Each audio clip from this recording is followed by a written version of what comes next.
नमस्ते मेरे प्यारे दोस्तों आपका स्वागत है आपके अपने YouTube चैनल MK वॉइस पर। दोस्तों आज की कथा बड़ी ही प्रेरणादायक तथा बड़ी ही सुंदर है, इसीलिए कथा को पूरा सुने। साथ ही आपसे निवेदन है कि चैनल पर नए हैं तो चैनल को सब्सक्राइब अवश्य कर लें। तो दोस्तों आज की कहानी प्रारंभ करते हैं।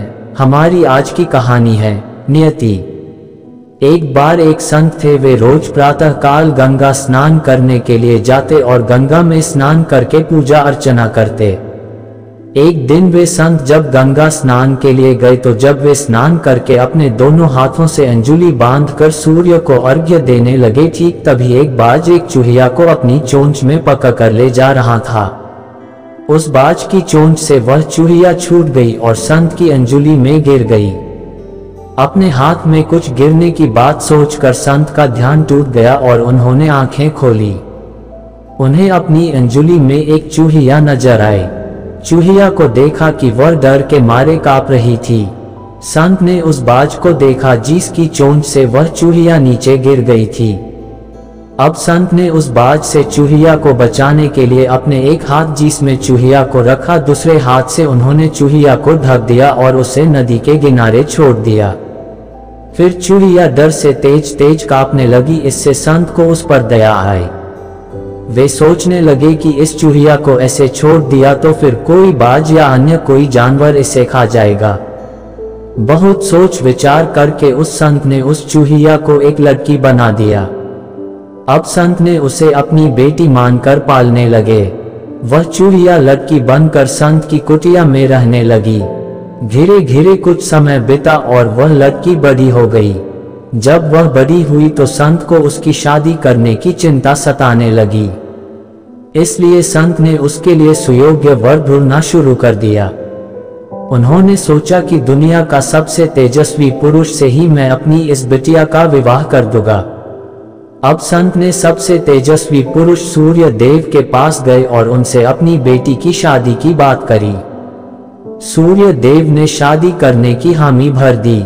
अब वे संत खुश होकर घर लौट आए।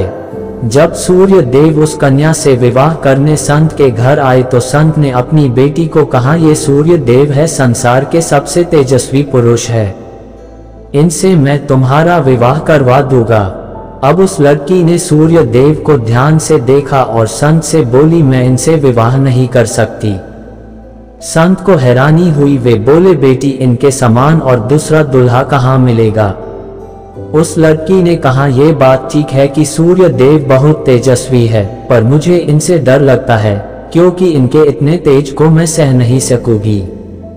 अब संत ने सूर्य देव से माफी मांगी और उन्हें आदर से विदा किया।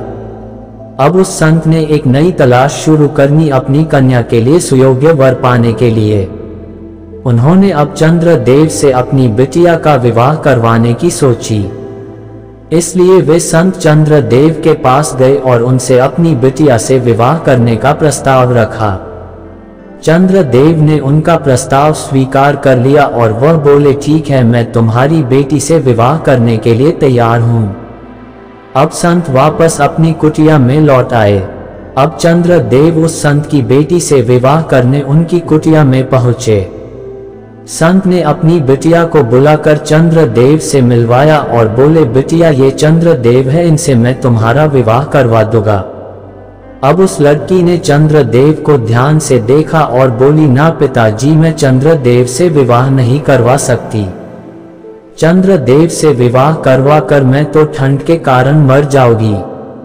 अब संत ने चंद्रदेव को भी आदर के साथ विदा किया।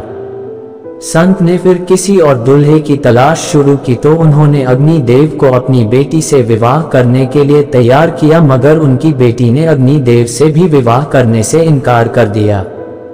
वह लड़की संत से बोली, पिताजी, अगर मैंने अग्निदेव से विवाह कर लिया तो मैं इनकी आग में ही जलकर मर जाऊंगी। आग मैं सहन नहीं कर पाऊंगी। संत ने अग्निदेव को भी विदा किया। इस तरह संत जो भी वर ढूंढ कर लाते वह कन्या उनसे विवाह करने से मना कर देती।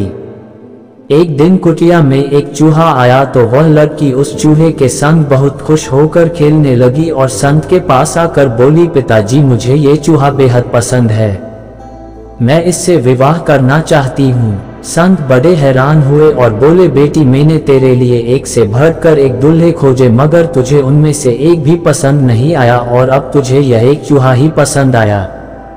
तब वह लड़की बोली, हाँ पिताजी, मुझे ये चूहा बेहद पसंद आया है। मुझे इसके संग रहने पर खुशी होती है, इसके संग रहने में आनंद मिलता है। संत समझ गए कि यह मेरी भूल थी कि मैं एक चूहिया को लड़की तो बना सका, पर इसकी प्रकृति, इसकी नियति को नहीं बदल सकता था। इसकी नियति तो चूहिया ही है। फिर यह बात मैं कैसे भूल गया भला। एक चूहिया को सूर्य, चंद्र, अग्नि, वायु जैसे महान वर पसंद आते, अपनी प्रकृति के चूहे को देखकर कितनी खुश है। संत ने तुरंत उस कन्या को वापस चूहिया बना दिया और अब वह चूहिया चूहे के संग चली गई थी। कहानी से प्राप्त शिक्षा। जिस प्राणी की जैसी प्रकृति होती है उसे वही रास आता है। वह अपनी प्रकृति के अनुसार ही सोच रखता है। जिसकी जितनी सोच होती है वह उतनी ही दूर की बात सोच सकता है। उसे क्या लेना संसार की अन्य किसी बात से, क्योंकि उसको नियति ने जो प्रदान किया है वह उसी में ही संतुष्ट हो सकता है। इंसान अपनी सोच व सामर्थ्य से अधिक नहीं सोच सकता। उसकी पसंद उसकी अपनी सोच के आधार पर होती है। दोस्तों, आज की कहानी पसंद आई हो तो वीडियो को लाइक और चैनल को सब्सक्राइब जरूर कर लीजिएगा। तो मिलते हैं ऐसे ही ज्ञानवर्धक एक अगली कहानी के साथ। तब तक के लिए धन्यवाद।